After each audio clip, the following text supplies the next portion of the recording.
Good morning. We'll go ahead and open the Lancaster Criminal Justice Commission meeting at a little after 10 a.m. on the 9th of February, 2011. Call to order. Roll call. Brett? Commission members Brown? Present. Fuller? Present. Gapel? Present. Greer? Present. Harris? Vice Chair Smith? Chairman Vieira? Present. We have a quorum. Thank you very much. I'd like to introduce Pastor Jerry Furso from the Lancaster Baptist Church. If you would lead us in the invocation, please. Let's pray. Our Heavenly Father, as we come before you today, we thank you for your many blessings upon our country and upon our state and upon our city.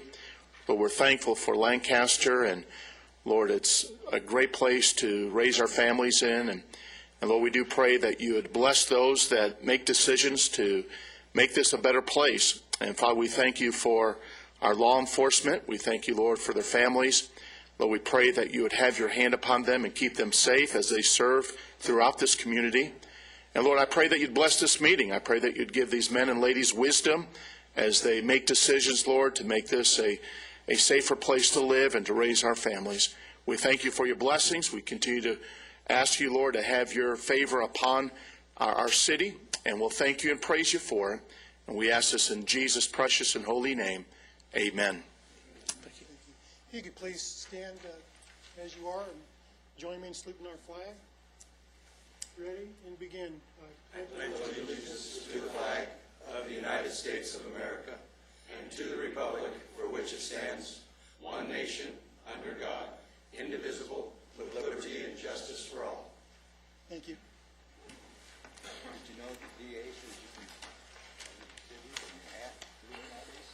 can New rule. Public business from the floor, agendized item. Britt, do we have any this morning? We have one speaker card. This is the time for citizens who would like to address the Criminal Justice Commission on any agendized item. Please complete a speaker card and identify the agenda item you would like to discuss. Individual speakers are limited to 3 minutes each. Lyle Talbot? Yes. Thank you. It won't take 3 minutes. I was here a month ago, and I asked the question on public safety when the mayor of this city attacks a private citizen in a public place, and that citizen files a report with our sheriff's department and with the DA's office, I suppose, probably saw it, and no action was taken. And here's the citizen right there in the sweatshirt and cap, and it's a month later and nothing has happened. And I'm concerned that that is a lousy way to enforce the law to suit the big chief. And about those bird sounds, if they'd had those bird sounds out at the 24-hour fitness last fall, maybe it wouldn't have the altercation happen at all. Thank you very much. 56 seconds, pretty good. Thank you.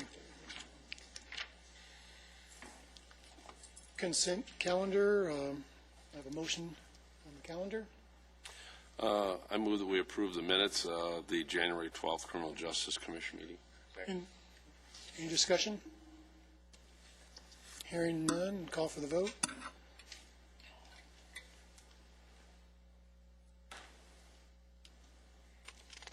Thank you. And just want to bring to the Commission's attention that the screen over here will not be working today. The bulb is out, so if we want to reference anything, it will be to our right over here. Commission staff presentations, updates, and reports. Mr. Jim Cobalt, monthly crime stats.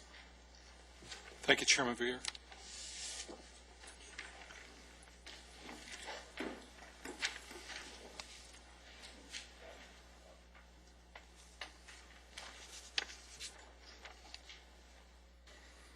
This report will be for the time period covering from January 2nd to 29th, 2011. Essentially, Part 1 crimes, we have a range of from week 1 to week 4 of a low of 59 crimes, which was in week 1, to a high of 83 crimes in week 3. That 83 is starting to get a little close to the high level that we try to stay below. It's not quite there yet, but but it certainly warrants a little attention. As we look at arrests for the time period, we had a total of 35 violent crime arrests for Part 1 crimes, with a total arrest range from a low of 191 during the first week to 270 during the third week, when we also had the spike in Part 1 crimes. As we take a look at the reporting districts that popped the highest for Part 1 crimes during this time period, 1127 led the way, followed by 1135, 1137, 1126, and 1121, and 33. If we take a look at those on our map,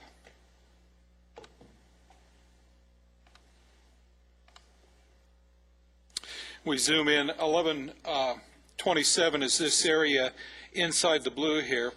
We can see a lot of the Part 1 crime activity. Some of the highest density is over just west of Interstate 14, Freeway 14 Freeway, and it comes down, starts about the midpoint between I and J, and comes straight on down to about J8, and then it picks up a little more density down around Avenue K.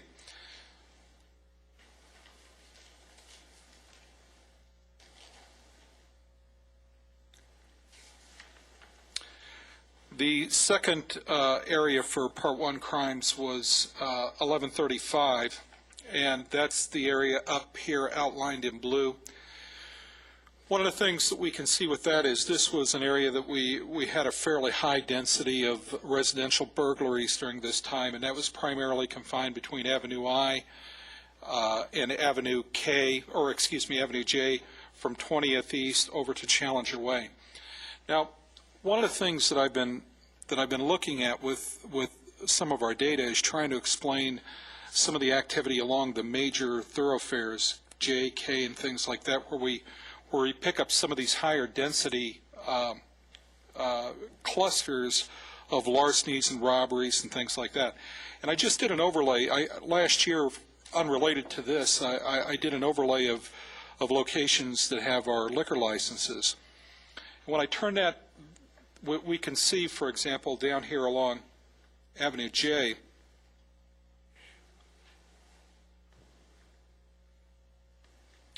we have this clustering effect of multiple Part 1 crimes in relatively small areas. When we turn on the layer that has liquor licenses, and the liquor licenses are represented by the red triangles.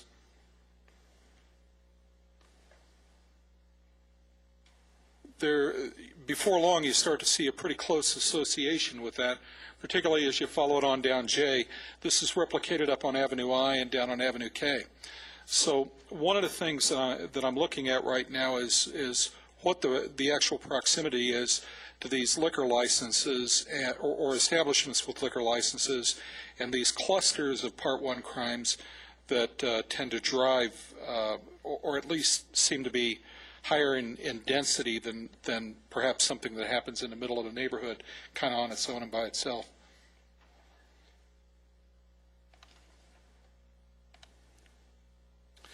This is our third highest area for the month, 1137, and of course, as we come down in here, 1137's problem tends to be a little bit different than 1135, which is immediately above it. If you take a look, here is the remnants of 1135's crime area up here with regard to the residential burglaries. You come down south of Avenue J, and you pick up, you tend to lose, there was only one or two residential burglaries down here, but you tend to pick up more of the larcenies down south of Avenue J.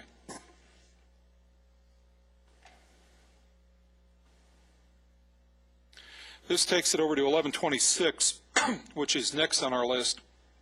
And of course, again, as we take a look at this area, This is primarily the area that we focus on with the Part 1 crimes, and of course it's also one of the areas that we see that has a high density of those liquor licenses as well.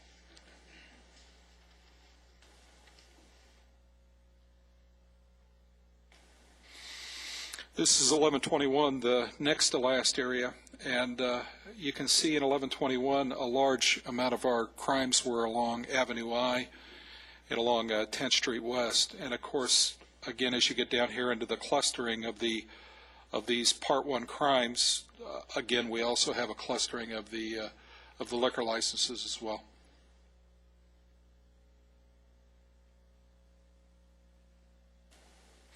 And then finally, this is 1133. Again, 1133 was impacted pretty heavily by residential burglaries during this particular reporting period.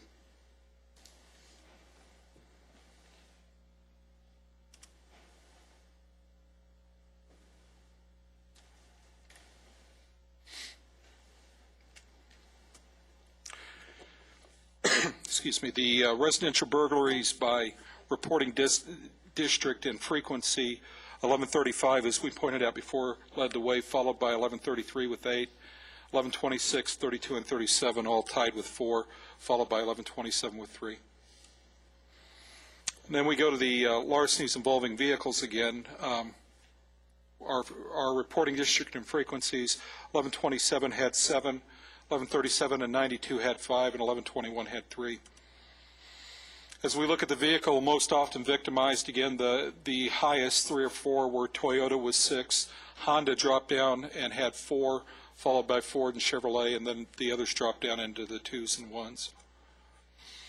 As we take a look at larcenies involving vehicles and we take a look at point of entry, force used, again, I know I'm preaching to the choir, and we've talked about it before, but unlocked vehicles and those vehicles where the owner swears that the vehicle was locked, but there was no signs of any kind of forced entry or anything else, were in the top 3. Those accounted for 17 of our 31 incidents that were measured in this incident, or in this instance.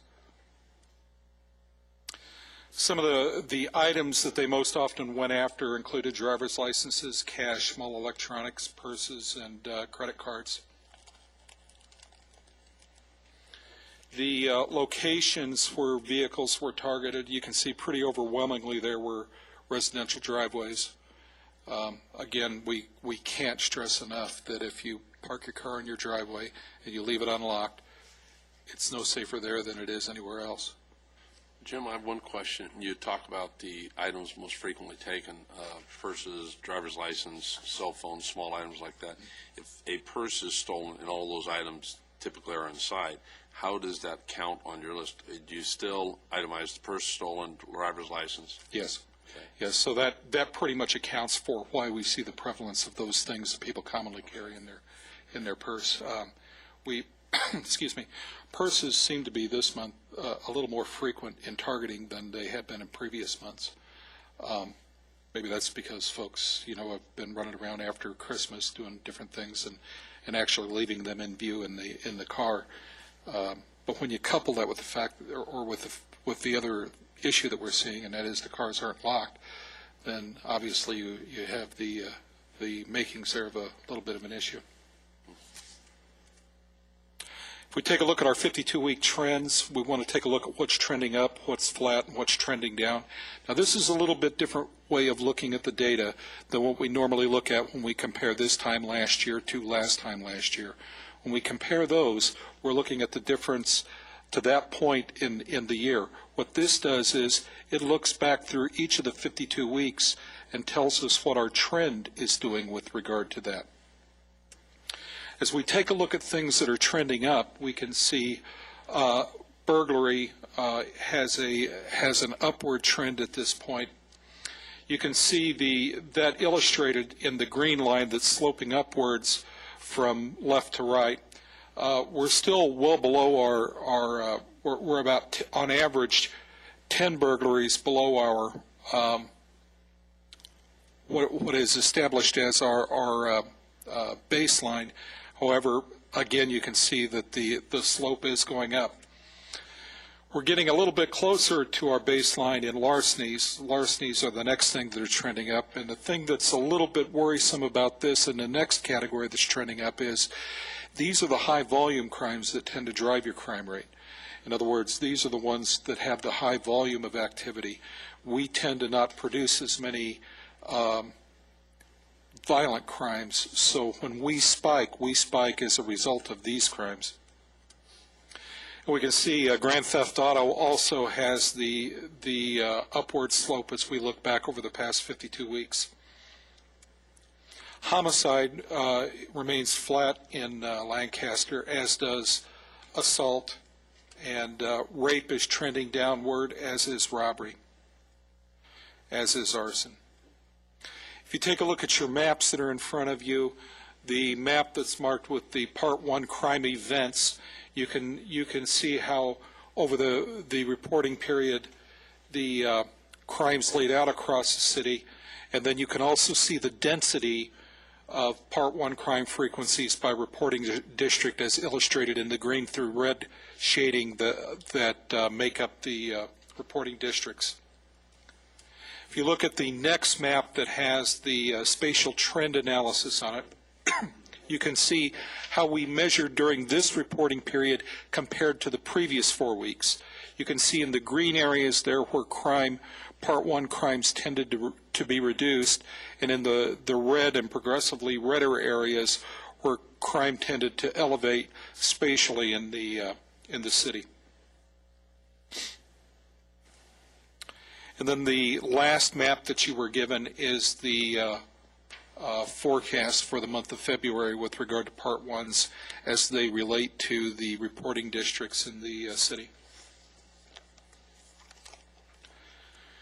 The last piece of paper that I gave you is a list of our repeat call for service locations in the city. These are the highest locations during this reporting period that sheriff deputies responded to. These areas tend to drain our resources, and particularly when we go back repeatedly for the same problem over and over and over again. So as we take a look at the issue of deployment in this city, it's interesting for us also to take a look at this.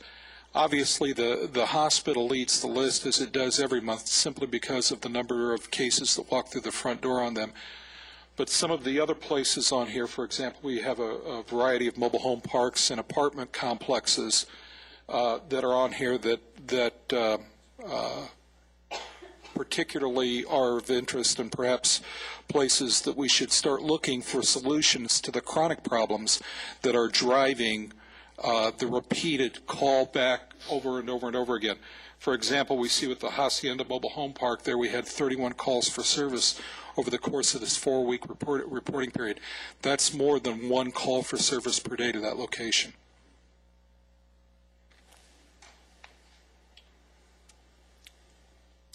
The last thing that I'd like to report on is our activity with regard to our Antelope Valley Community Youth Court. The Youth Court up to this point for 2010 received 102 cases in referral from the Sheriff's Department. And so far this year we have received 7 cases. We have 3 cases so far scheduled for court next week. We have 20 cases in supervision. 70 of the cases for 2010 that were referred to us were sent back for a variety of reasons, and that leaves us with basically 30 cases from them. And to this point, I don't think this year we've had 4 sent back. One of the things that I'd like to invite the commissioners to is on the 15th of March at 4 p.m. here in Council Chambers, we will have a completion ceremony for the first group of children that have completed this particular program, and we would be interested in having any of you present to congratulate them on their accomplishment. And with that, I'd open it up to any questions. I have one question, Jim. When we went through the Part 1 crimes in the different areas, 1127, 1121, You mentioned the proximity to outlets that either sell alcohol or serve it. I don't know which.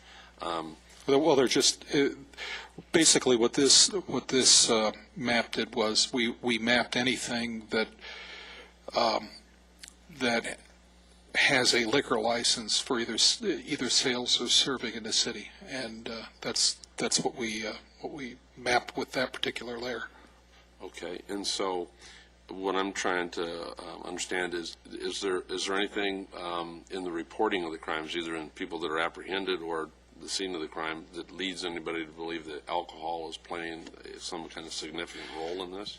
No, but that's one of the reasons why we also look at things spatially, because we can begin to see what is in relationship to those particular crimes as they're occurring. When you look at a tabular printout of report frequencies, you often miss those other things that happen to be around or could be perhaps a causative factor. But we don't know that with this right now. All we're seeing is they seem to be existing at the same time, and that's going to warrant some further study to try to determine whether or not there's any kind of relationship. All right. And the reason I asked was for that, to find out if there was any information yet. And the other thing is, when I look at the list of the most frequent calls, I'm not seeing on there, and I don't want this to be taken as I'm coming to the aid of liquor outlets, but I'm just saying I'm not seeing on the most frequent list. I'm not seeing, any large percentage or maybe even any of those that are, establishments that primarily make their income from liquor sales or on-premise or off. That's what I'm asking. Sure, and the thing that you might look at there, though, is the proximity.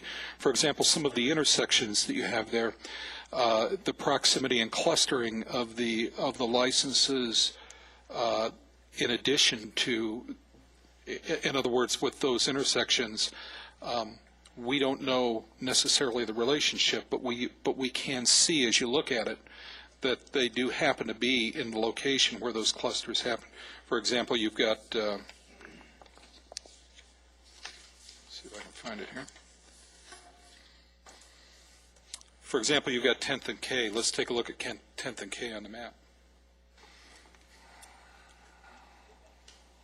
10th West and K? Mm-hmm.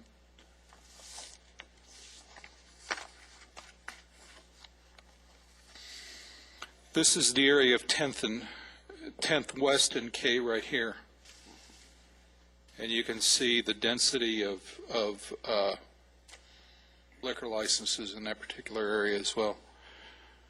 Again, we don't know that it's a causative factor yet, but it's interesting to look at. And I thought when I looked at that, it might be something that the commission might want to be interested in as well, because when you bring that up, one of the things that government does have the availability to do is deal with licenses and those kinds of things.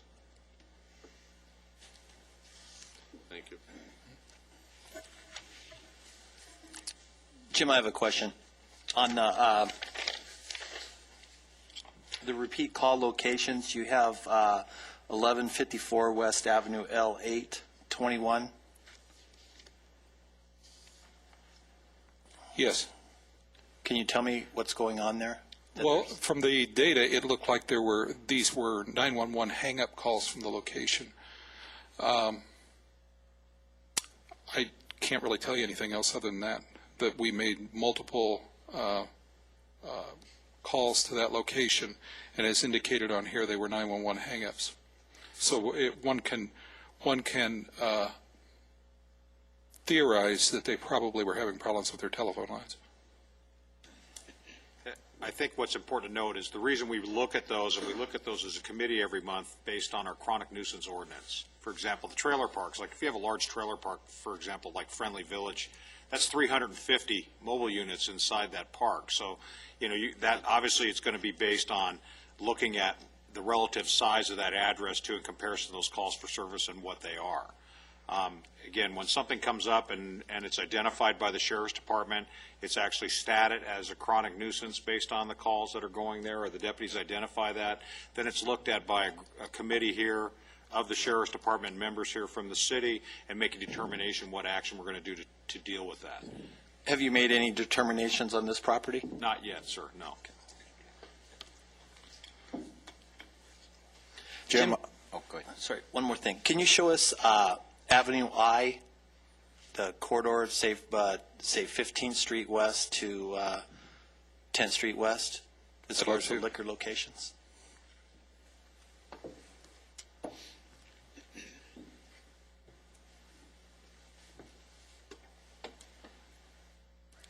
This is it right across here, where you see the little hand moving back and forth. This is actually 15th West. You can see the, see if I can get rid of the,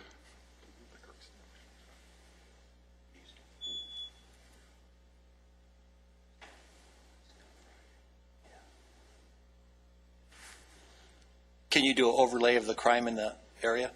the crime's turned on. You can see a variety of larcenies in the area. This has a clustering of multiple larcenies, and you can also see as you move through here the we had a robbery here, and as we come over this direction, we pick up more larcenies in proximity to it. Thank you.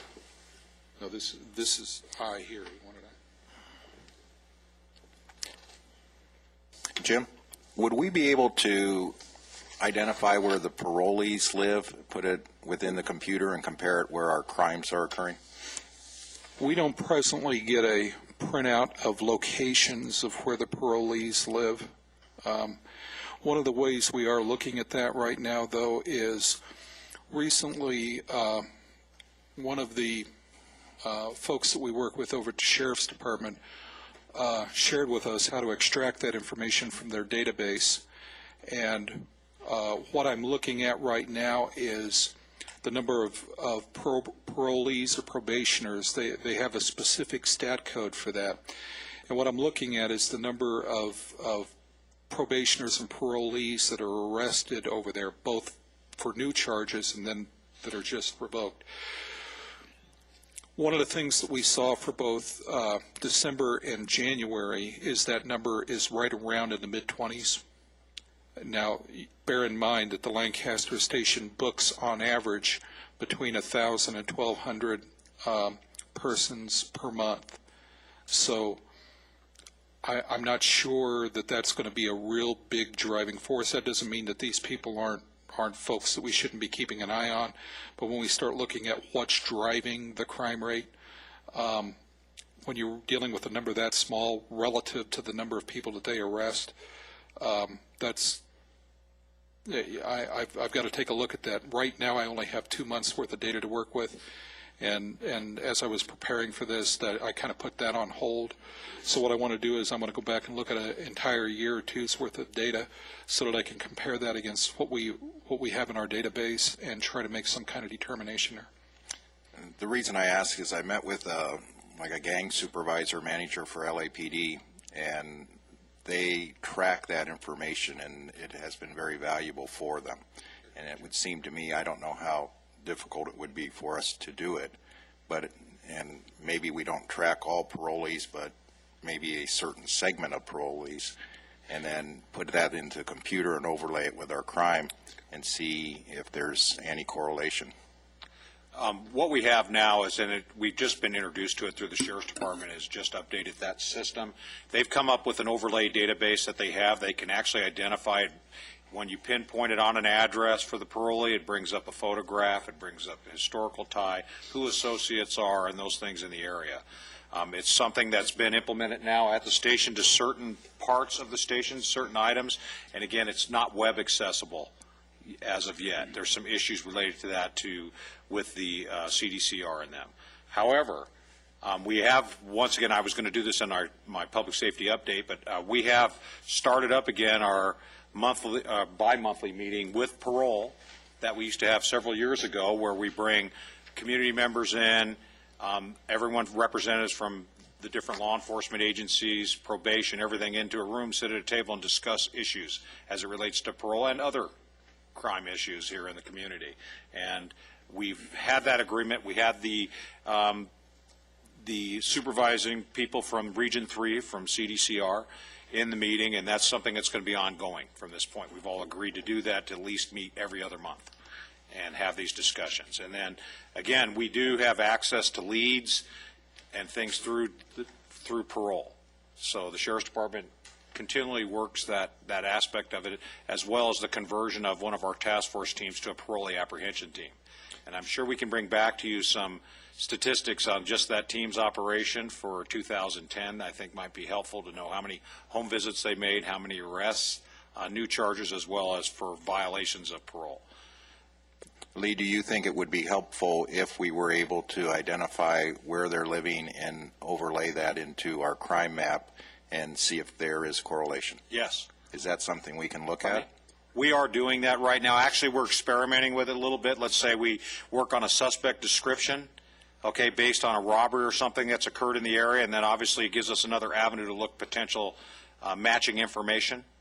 And so we, again, with the photograph and the description of these individuals who are in the area and what their history is.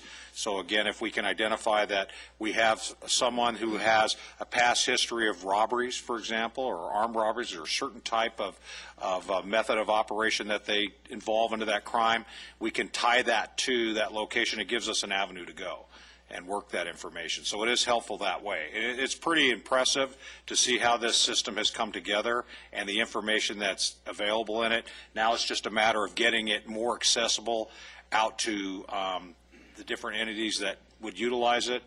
The other issue is, as soon as we go online with MDCs, the deputies will have it immediately out in their vehicles, so they'll have access.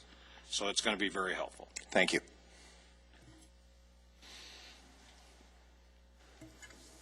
I would like to point out that for this month that there's no repeat locations for Walmart, and I'd like to thank the Walmart manager that is here for his help in making that happen.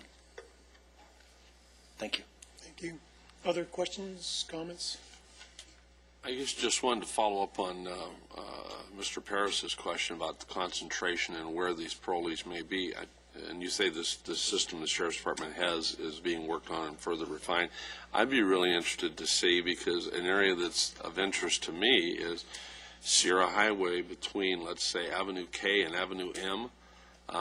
I was really surprised to learn in the last couple of years. I work at a real estate office, and we had several people coming in wanting to know about renting residential places. When we looked at the applications, there was a fair number. I was really surprised that were convicted felons, and they were in parole, and they all seemed to have addresses along the Sierra Highway between K and M. And I mean, it was a surprising number. So I'm just wondering if some of those rental facilities along there have an inordinate number of people in there that, you know, that qualify for this, you know, particular study, and what kind of concentration they have, and if there's any correlation with the crime right along there. Well, Mr. Capel is an expert on this very subject. Okay. I would say that we had historically, like with our 290 offenders, okay, there was a long time that you could not be on parole and not have a resident address. You know, now that you can, based on some of the thresholds that have been changed, you can actually be homeless and be on parole and not report out an address. There's all kinds of things that play into that, and there is a lot of transitory issues as it relates to that corridor that you're speaking of, okay, with some of the hotels and things. Now, that's been an active issue with the Sheriff's Department and their teams. In fact, some of the hotel owners and motel owners along that strip, we've given them an accommodation based on their proactive work with the Sheriff's Department dealing with those issues in those complexes. But it's a constant issue, especially as it relates to finding locations of residency for 290 offenders. Very difficult task that for parole, and again, and I think we all know that there was some movement hotel to hotel for periods of time. There's some legal issues related to residency in a hotel, those type of things, so that becomes an issue. Lee, is it possible that we get a presentation next month on this program? Because it was very impressive. Well, see, I think that's part of the issue right now is because of the nature of the information, And I think that's something we'll have to discuss with the crime analyst unit from the Sheriff's Department, how readily we can do that information publicly based on confidentiality issues based on some of that information as well. So that's certainly something we can ask and see if there's a way we can do it, or at least be able to demonstrate an example of how the system works, and maybe not an actual person or individual, and put that up front. Mr. Capel, maybe I agree with Mr. Dorica on the confidentiality. Maybe one or two of the commissioners as a subcommittee could view the information yourself and someone else who might be interested, and that way the commission would be fully apprised and it could still protect the confidentiality. Okay. Other comments, questions, anybody? Thank you, Jim. Appreciate that. Arrest statistics, Sergeant Kroger.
Morning. Okay, I'm going to briefly go over our arrest stats. We kind of changed this up a little bit. We used to give you little two-week increments. We're going to give you a larger sample, just January. It's a little bit easier to look at that way. For the month of January, 117 Part 1 crime arrests, which was increased slightly from the month of December. The biggest increase in that area was in our GTA arrest with 14 grand theft auto arrests. December was previously 3. Everything else pretty consistent across the board. We had 34 aggravated assault arrests, 25 burglary arrests, and 34 larceny arrests, which was slightly down from the month of December.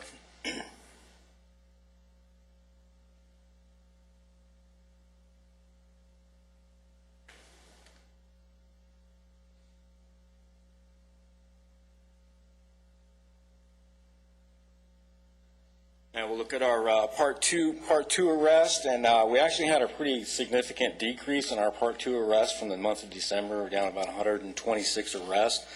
The biggest drop in that category was in our narcotics arrest, 119 for the month of January, and previously December we had 183 arrests.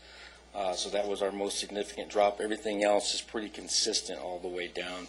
Let's see, warrant arrests, 294, vehicle and boating laws, 255, and non-aggravated assaults, 65.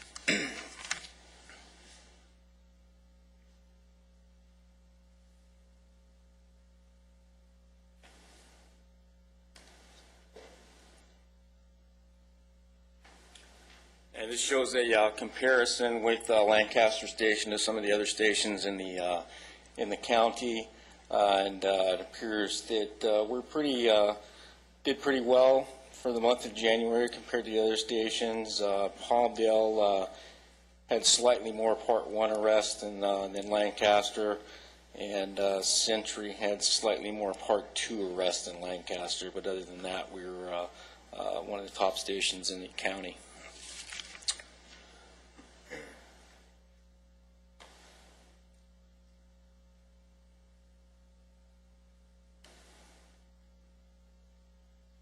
And this is just our trend line from last year, and as the year goes on, we'll be able to compare where we are this year with where we were last year.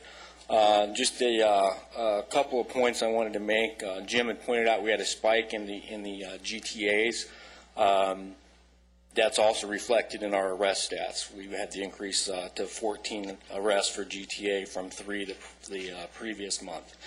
The other thing that Jim mentioned was 1135 residential burglaries in RD 1135. Our burglary suppression team had a outstanding month in the month of January. They had 62 arrests just from the burglary suppression team in the month of January, served 15 search warrants, conducted 13 parole and probation searches, seized over $43,000 in stolen property, which included 2 firearms, stolen vehicle, and a antique violin valued at about $5,000. A significant amount of this activity was actually in RD 1135. We had a group of offenders that was targeting that particular RD, which resulted in the arrest after a subsequent barricaded suspect and some follow-up warrants, and they were able to tie these guys to a number of those burglaries that Jim had pointed out in 1135. Any questions? I know the significant increase in the GTA, was that from a particular area or anything that you might attribute that to? You know what, I don't know if Jim has the data on where these things occurred, but it was a pretty significant increase in our arrest stats for that category, so I'm not exactly sure where they're occurring. I can get that for you, but it'll take just a second. Well, that's okay, Jim. You can give that information later. I just wondered if there's some correlation with an area, with a group, or just random. Yeah, you know, it was actually pretty surprising to me to see that number that high, because we've had our GTAs down so low for such a long period of time. This spike kind of surprised me as well. So, Jim, you can bring that back next time, Jim. That doesn't have to be right now. That's fine. Thank you. Thank you. Oh, sorry. It's been a year now since we've had NRPs and non-revocable parole. Do we have any stats on that at all, if that's making any difference in the community? You know, I don't have any, sir, but I can actually, what I can do is I can look at it. I'll work with my analyst, and what I'll do is next presentation, I'll try and have that data for you on the non-revocable parolees and see if I can pull up the stats on how many of those we're arresting and whether that's impacting our arrest stats. Okay. Thank you. California Highway Patrol update. Captain Hoos. Thank you, Commissioner. As you know, the Highway Patrol Antelope Valley covers around 1,400 square miles. And in January, just for the month, we had, as you're well aware, some ice and snow and quite a bit of rain. And it caused a fairly significant increase in collisions for our area, around 24%. We went from, normally we average around 70 or 80 in the month of January, and we experienced 103. During the sunny days, though, you'll be happy to know that our citations, we issued around 13% more. In the month of January, we issued just over 2,100 citations. Our DUI arrests were down a little bit. Our fix-it tickets were up significantly, 87%, which is continuing, as I've covered pretty much every time we discuss it there. The fix-it citations are just to accomplish the task, to correct the behavior and correct the problems on the car without having a significant financial impact on the person receiving the ticket. I'm very pleased to report that our seatbelt citations are up 94%. We issued citations just in January of 111 seatbelt citations, which I was very pleased with. And I'd like to introduce a couple of folks that came to visit and see the relationship we have, the exchange of information, the effectiveness of this commission. That would be Assistant Chief Dan Bauer from our Glendale office, covers the entire LA County. And, of course, you know my field operations Lieutenant Paul Schaefer. And Sergeant Tom Lackey, my senior sergeant in the office, is going to do a presentation for us on our DUI corridor grant. He also is a city council member for the city of Palmdale. And I would introduce Sergeant Lackey.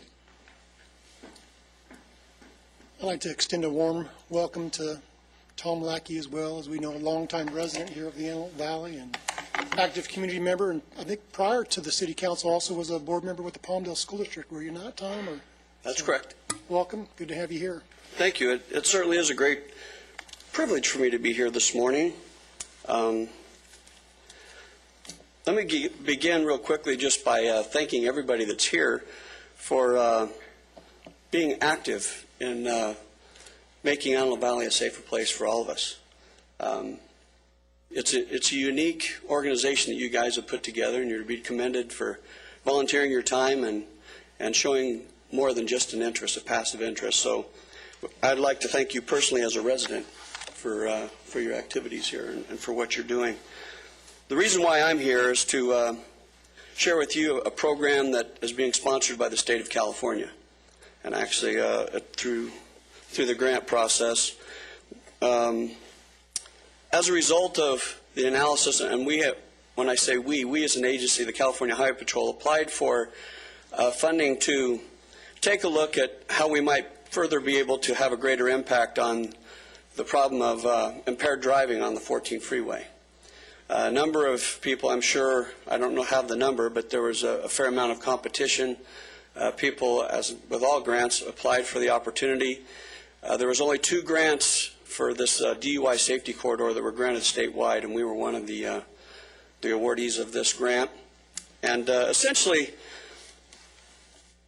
the Antelope Valley has also been impacted by the benefit of a grant once before in State Route 138 back in the earlier 90s when, if you may recall, if any of you lived out here, or even in the early 2000s, State Route 138 looked a little bit different than it does today, and it was an extremely dangerous place to travel because of the nature of the corridor. Well, it was identified as a concern, and we were able to get some funding to have an increased presence in the Antelope Valley, or out on State Route 138, and it's been proven that 2 things can impact the safety of a roadway, and that is awareness of the problem would be the first part, and increased intervention by law enforcement. The more presence we have and the more people are aware of the problem, the more impact we can have on making it more safely traveled. So that's essentially the hope of what's about ready to take place here in 2011. We're partnering with the office in the Newhall area.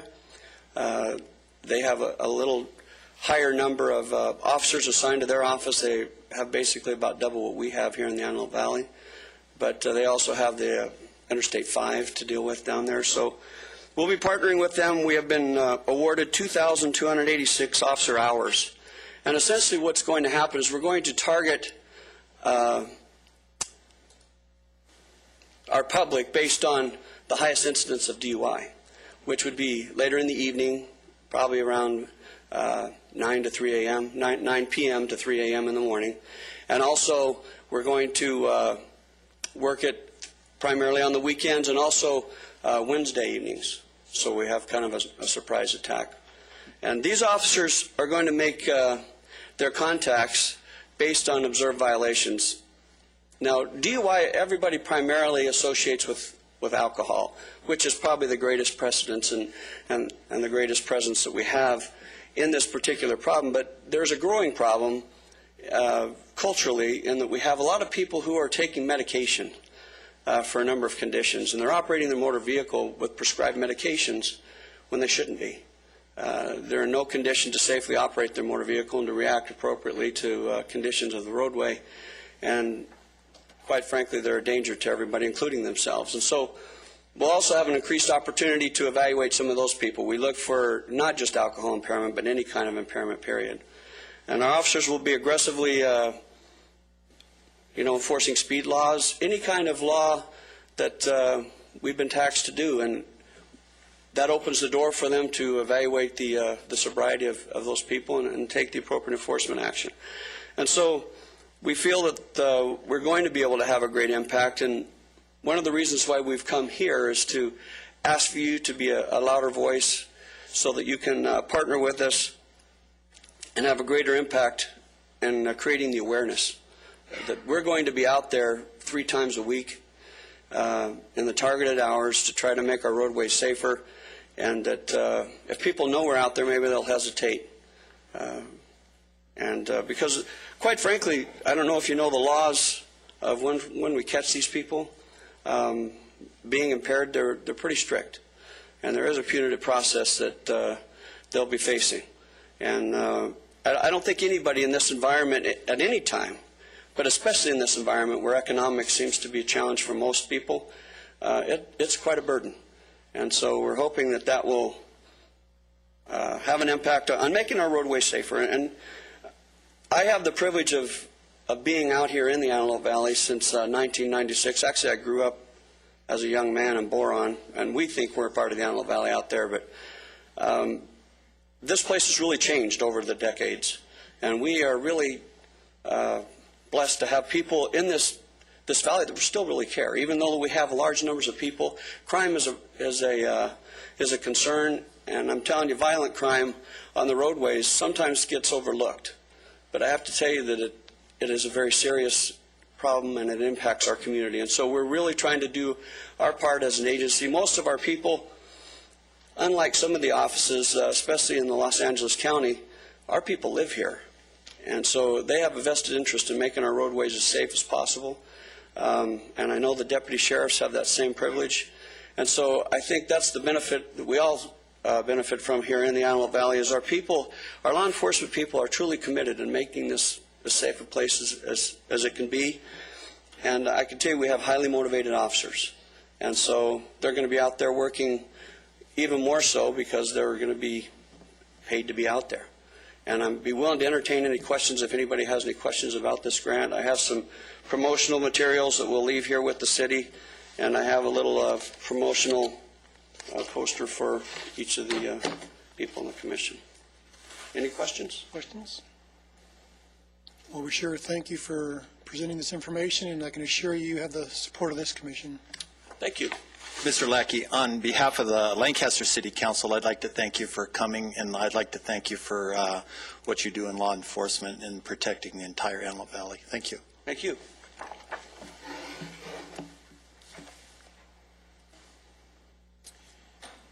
In the absence of Commissioner Harris, the report on Neighborhood Impact Program, I think we'll just hold off until the following week. Well, I can actually comment on that. Hey, please do. Lieutenant Doughton and I went to their stakeholders meeting. We were and got to meet everybody that's involved in the Neighborhood Impact Program. Don actually talked to them about issues in the specific areas where we have neighborhood impact homes, what crime issues we're dealing with, and what's on the plate for the future for operations in those areas.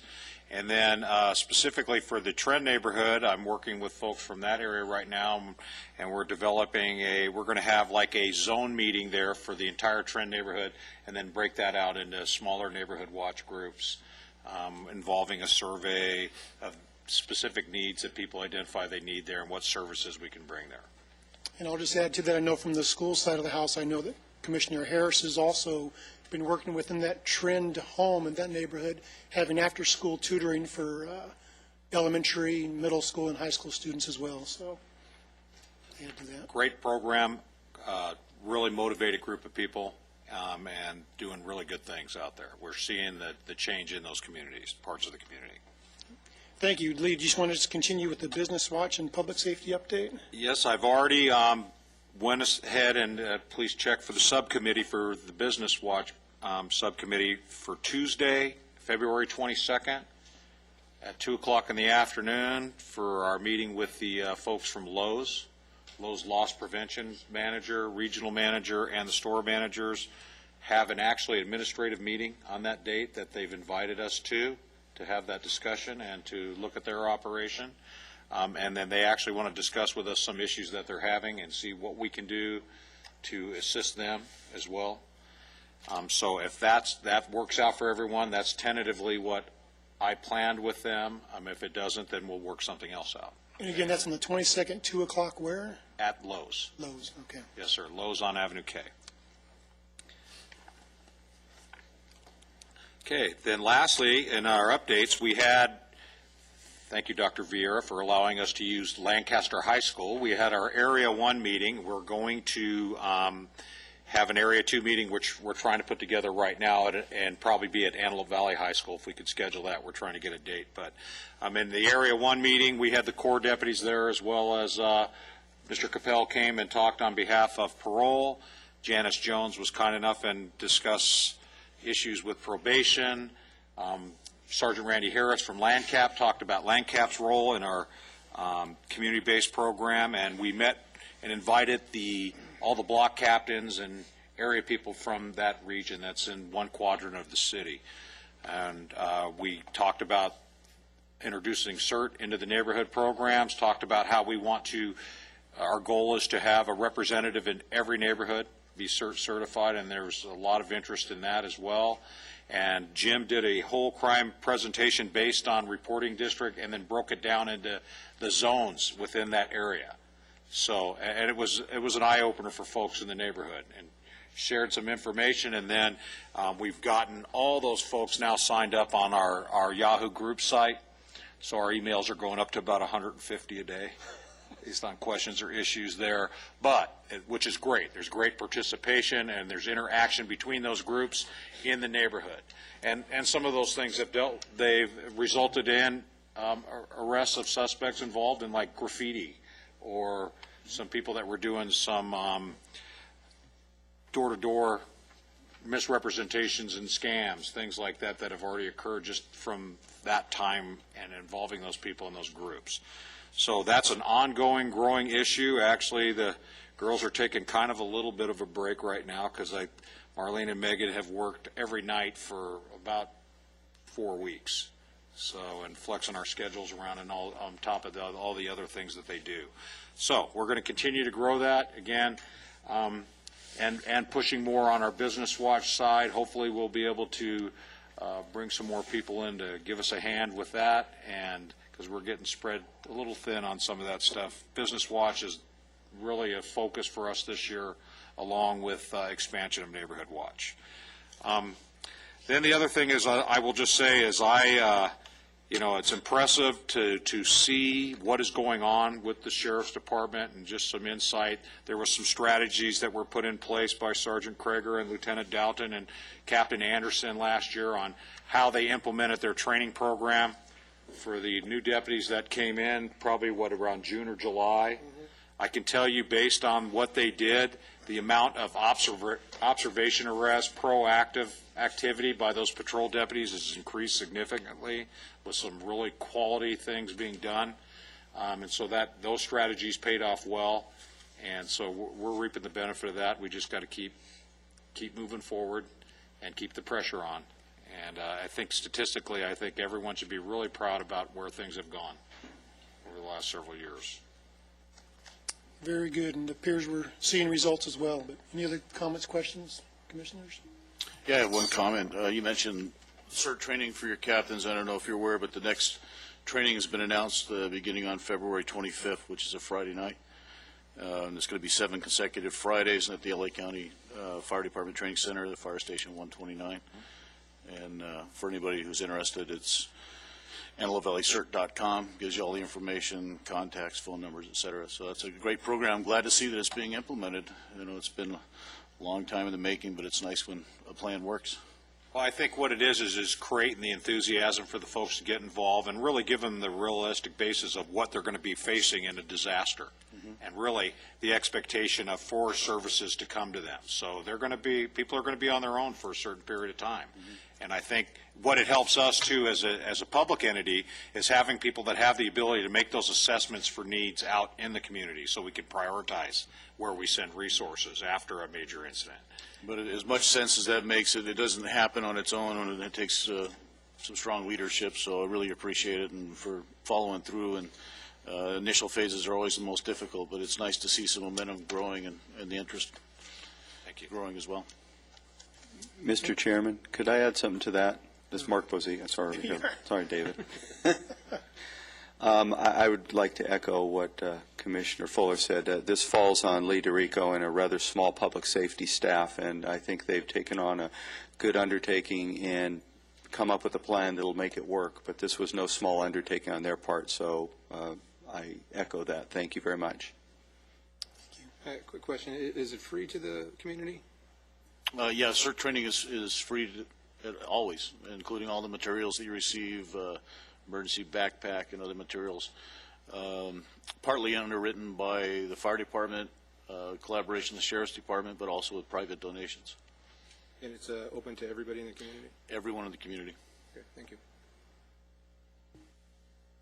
Thank you very much. And we do have one more update. Welcome back,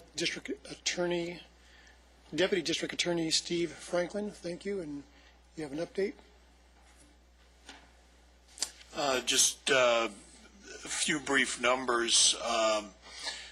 The complaints that were filed, that is to say felony complaints, for January were 321. Now we reviewed obviously more than that, but for the felonies, that's what ended up getting filed.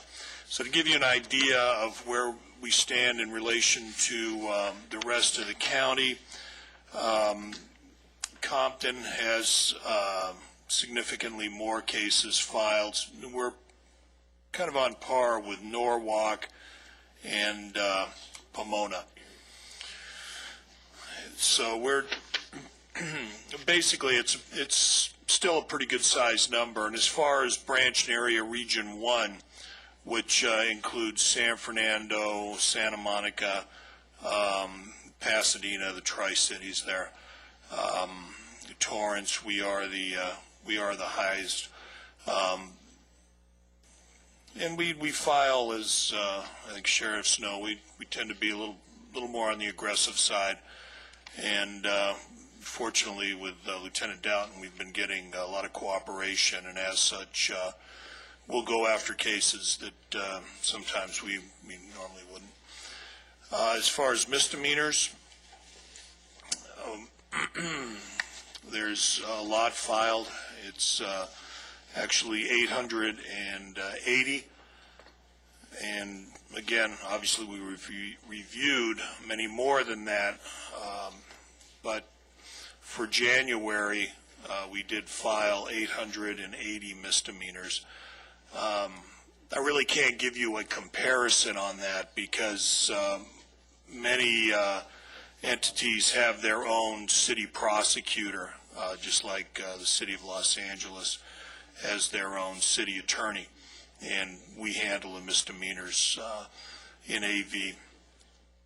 But we're again aggressively pursuing those as well, but we are reviewing those closely. We don't want them at the same time clogging up the system, so we file the good ones, and the other ones we'll use other means of resolving them. And that's it, barring any questions. Questions? Mr. Chairman? Yes.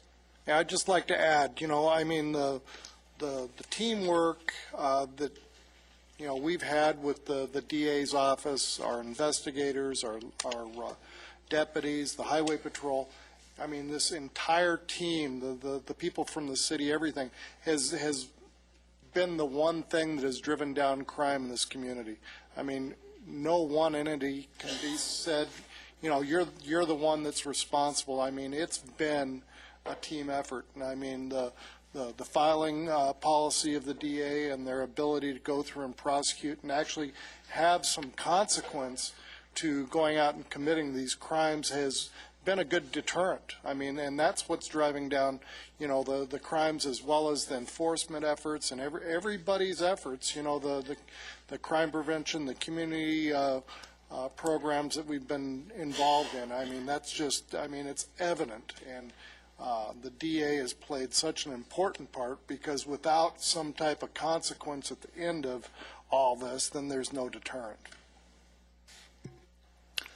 I have a question on the 321 felonies. Is that broke down by city? or is it just for the courtroom? No, so that is not broken down from Lancaster and Palmdale. That's 321 for the entire Antelope Valley. Thank you. All right, and we sure appreciate the coordinated efforts on the part of all the agencies to make this a safer community. So, thank you. Public business from the floor, non-agendized items, do we? We have no speaker cards. Okay. Commissioner comments, any today? Good. One, I guess inasmuch as Lyle Talbot has appeared here twice and addressed the same issue, I guess the only question I have concerning his comments is, I'm confident, I just want to be sure, the Sheriff's Department is fully aware of this purported dispute that some citizen had with someone from the city, and the District Attorney's offices as well, I'm sure. Because he when he comes there and speaks, it's as though he knows about a secret that no one else knows about. I read the same basic account in the newspaper. I just wanted to be sure that when he comes there, that if he comes there again, we can clearly say that I will have no problem saying, I've asked that question. And that's what I wanted to hear, was that in fact this isn't any situation that I'm the only one in the room that knows about. I can assure that it was properly reported, investigated, presented to the Deputy District Attorney, and that's where it has been. Thank you. That same clarification was actually made last month, too, based on a comment and a question that was made by Councilman Christ. So we're on film, Lyle, if you're watching. I mean, it doesn't stay to the end of the meeting, but we have addressed it now twice with the same questions. Thank you. And hearing no further comments, this meeting stands adjourned at 11:10. Next meeting scheduled for the 9th of March, 10 a.m. Thank you.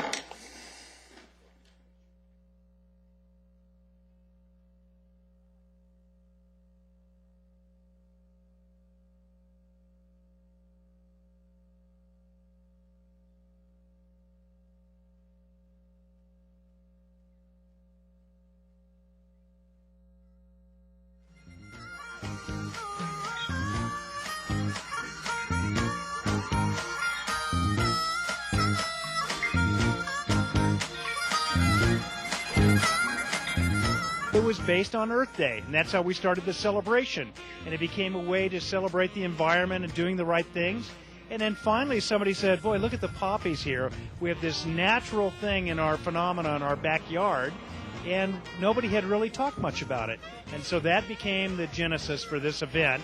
Once you get out to the Poppy Preserve, they can tell you every bit of information you'd want to know, not just about the poppies, but about lupins and other wildflowers that grow in abundance out on the west side of our city here.